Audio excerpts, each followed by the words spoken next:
दुनिया के स्टैट्स के अंदर जो है ना वो चीज़ें साबित हो चुकी है कि जी के real estate is at number 1 और नंबर 2। तो why do we need to do any other thing? अगर आपके पास एक एसेट है जो 20-25% आपको सेट ग्रोथ दे सकता है, so why do you need to even look at something else? And it's in the top ranks. मेरा पूरा ब्लॉग है इसके ऊपर कि जी के एसेट्स की जो इन्वेस्टमेंट की है, उनकी क्लॉज के रिस्क एपेटाइट क्या है, उसके अंदर फिजिकल उनकी उसको पॉइंट्स दिए हुए मैंने कि रिस्क के मुताबिक है, उनका जो है ग्रोथ जो है उसके अंदर कम है ज़्यादा, सारे पॉइंट्स आप देखेंगे ना। आप सिर्फ ये तो नहीं देखेंगे एक चीज़ जो है वो रातों रात 100 गुना बढ़ सकती है, तो ये भी सोचे वो 100 गुना कम भी हो सकती है। Let's come back. So why real estate for that matter? Okay, just so you guys know, I have done stocks, I have done forex, right? And they're all wonderful options. कोई इसमें forex के अंदर भी, stocks के अंदर भी, if you're doing it in a good way, yes you can. A lot of people actually making money. I mean stocks. ऐसे ही कितना बड़ा इन्वेस्टर बैठा वॉल स्ट्रीट पे, कितना बड़ा वॉरेन बफेट स्टॉक्स में करता है, मेजर इन्वेस्टमेंट्स उसके स्टॉक्स है। रियल एस्टेट भी है लेकिन मेजर इन्वेस्टमेंट स्टॉक्स के अंदर है। सो यस दैट्स देयर, उसको ऐसा नहीं है कि आप उसको करें, बट मैं एक बात ये कर रहा हूँ कि ये लोग तो हैं बड़े थोड़े से। सो मेजॉरिटी के लिए क्या चीज़ आसान है? कुछ ज़्यादा सोचना नहीं है, कंपनी ने परफॉर्म करना है नहीं करना है, ये सारी चीज़ें उसके अंदर नहीं है। So there lot of reasons why property has to be, और in my opinion is actually for the masses is the number 1 option, not for all. If you're a very smart person, you're very good in trading, you understand the markets and finances, you can be a very good stockbroker or stock investor, fine, go with it. If you understand currencies, go for currencies. These are investments globally. आप ये तो नहीं करना नहीं। Eventually the point is for the masses, ये जो 80% बेचारा loose कर रहा है उसके लिए क्या easy way out है? या दुबई या local में अंदर। So that leaves us with only 2 options, right? Either we are going to Dubai or we are buying income or for that matter rental property in Pakistan. अब ये सारी चीज़ें सोच के आपके ख्याल में this is the impact of all the things which I have culminated all सारे जो चीज़ें होने जा रही हैं। तो अगले 6 महीने साल में क्या होने वाला है?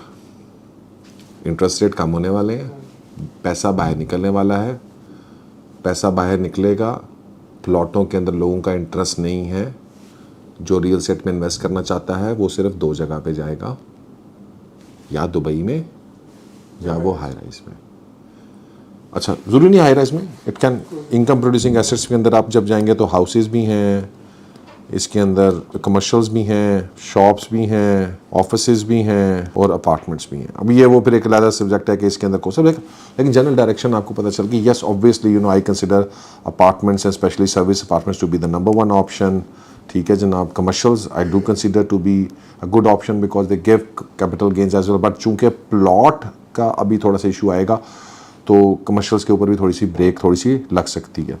ऑफिसेज एज लाइक मेरे नंबर 3 थोड़ा बहुत मतलब ये आसपास अगर मैं थोड़ा जल्दी से रैंक कर दूँ तो घर मेरे लिए इज द लास्ट प्रायोरिटी के buy a house and put it out on rent. So this is how I would personally prioritize these 4-5 option. इसके अलावा कोई लॉजिकल और कोई रास्ता बनता है? यही है ना 5 options, business, stocks, market, commodities, forex, ये वो सारा कुछ इसी में आ गया। ठीक है, ट्रेडिंग करनी है तो बिटकॉइन भी आ गया जी। ठीक है जी, बैंक्स आ गया, आपके income producing assets real estate के अंदर आ गए, दुबई आ गई और इनकम प्रोड्यूसिंग। इसके अलावा कोई ऑप्शन है? So this is what's going to happen. या आज मैंने आपको पहली दफ़ा बता दिया है कि how do I actually assess the market, what's the thinking behind it. ठीक है ना जी, how do you analyse and कैसे आपने पूरी वर्किंग की है शुरू से लेकर आखिर तक के how is this going to happen. तो अब अगर मैं कहूँ कि जी कि आज से साल के बाद जो है पाकिस्तान के अंदर हाई राइज के अंदर बूम आने वाला है, आप कहेंगे कप्तान साहब को ऊपर से वही नाजिल होती है, वही नहीं नाजिल होती, ये होता है। अगर कुछ और ना हो गया तो ठीक है, मतलब पाकिस्तान में कुछ पता तो नहीं है ना, कुछ भी हो सकता है। ठीक है, लेकिन ये मैं आपको बात बता दूं कि जो मर्जी हो जाए, ये बात ज़हन में रख लें, जो मर्जी हो जाए, जंग लग जाए, आग लग जाए, जो मर्जी हो जाए, construction is never going to lose its value doomsday के अलावा। Besides a doomsday scenario, construction is never going to lose money.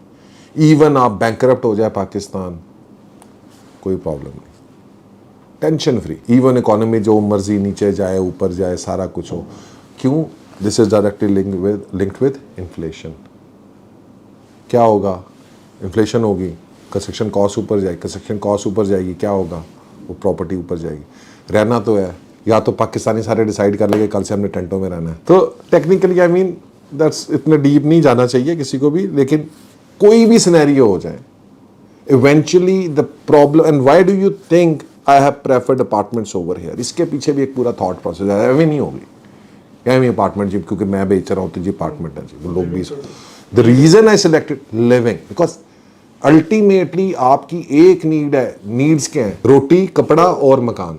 So this is the best option right now, because economy down होती है, commercials के ऊपर impact आ सकता है, shops के ऊपर इंपैक्ट आ सकता है, दफ्तर बंद हो सकते हैं।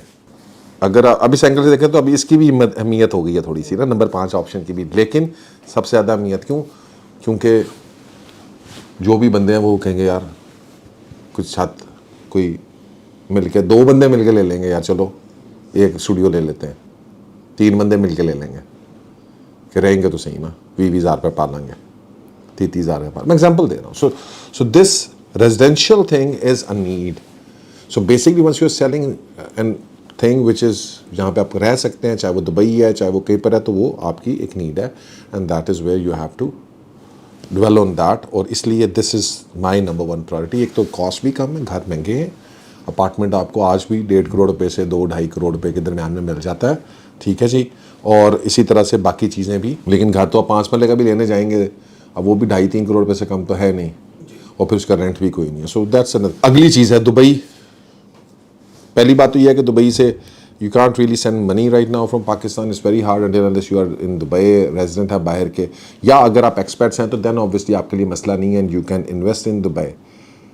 लेकिन दुबई में इन्वेस्टमेंट या पाकिस्तान में अपार्टमेंट्स में investment, this is a wholesome comparison. I have done it before and I mean personally I don't see a lot of difference कि जनाब दुबई में इन्वेस्ट करके मुझे कुछ एक्स्ट्रा फ़ायदा कुछ मिल रहा है या मुझे रेंट्स, अंटिल अनलेस सिमिलरली जिस तरह से ये दोनों के अंदर जो चीज़ें डिवाइड होने वाली हैं वो क्या है, which ever is being actually manage better, चाहे वो पाकिस्तान में है चाहे वो दुबई के अंदर है। And if you have little bit more money and you can actually afford a couple of apartments there, yes, I totally recommend that you should have something in Dubai as an alternate option for yourself, especially GCC residents, right?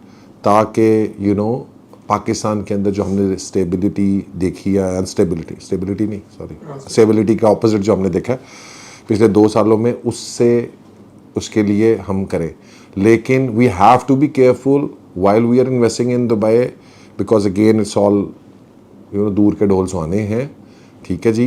People go there, everything looks very positive, that's what happens once the cycle is moving upwards, but eventually the cycle stops, stalls and comes down, and then if you get stuck right now in boom and higher prices in certain areas or certain projects which are being sold for premium prices, then कल अगर आप सफ़र करेंगे तो उसमें हमारा कसूर नहीं है। But there are lot of places, lot of areas in Dubai which can give you wonderful returns in the next 5 years, 10 years, 8 years, and for that very particular reason you need to have a consultant for yourself ताकि आप उधर जा सकें। So now I think all of you have understood how it works and why we need to move there, and this is the right time to move because generally Pakistan के अंदर जो है वो there are a couple of other issues which are coming up जो लोगों को भी समझ नहीं है। उसकी रीज़न क्या है, वो अगले साल तक आप ये देखिएगा जैसे ये बूम आना है और ये चीज़ें होनी है, developers because of sales being slow, developers are not raising their prices, although they are not making good profits in Pakistan right now. This is fact because I am a consultant with developers. So this is an actual fact. They are not making good amount of money and they really want to raise prices, but there are market dynamics उनको इस वक्त इजाज़त नहीं दे रहे। As soon as ये थोड़े से dynamics shift हुए, थोड़े से dynamics fix हुए, they are going to raise their prices by a fair bit of margin and then people are going to be, oh यार कहते 30,000 रुपये का मिलता है, ये 60,000 तक इस तरह हो गया। So क्या करें, क्या कहते हैं, चिड़ियाँ चुग गई खेत, अब क्या पछताना जब पीरियड, तो अब टाइम है। 2024 is a very good year to procure yourself a good rental property in Pakistan. Prices are still not reasonable. मैं 2019 में लोगों को कहता था ना, ले लो ले लो ले लो, अभी प्राइसेस बढ़नी नहीं है, अब टाइम है, नहीं सुनते थे। 2021 में जाके लिए हैं, फिर बाद में रोए हैं। वो जब ऊपर चली जाती है ना, तो ये अब जाके ना 60,000 पे लेंगे, जिनको अभी समझ नहीं आ रही, और फिर जब 60,000 के बाद 50,000 पे गए, फिर गालियाँ देंगे, ओ यार साढ़े पैसे डूब गए, चंगी इन्वेस्टमेंट नहीं सी। Time is money. So this is a very good time, 2024. 2025 में prices will go very high in my belief, और 2026-27 would be the year of high rise. फिर उसके बाद जो है you will see it will take, आप अगले ये 2030 से पहले plots will be like out of the picture for most people as an investment in Pakistan. So guys, I hope that helps. Inshallah Ta'ala, see you next time with some more information and other videos. Take care. Until then, Allah Hafiz.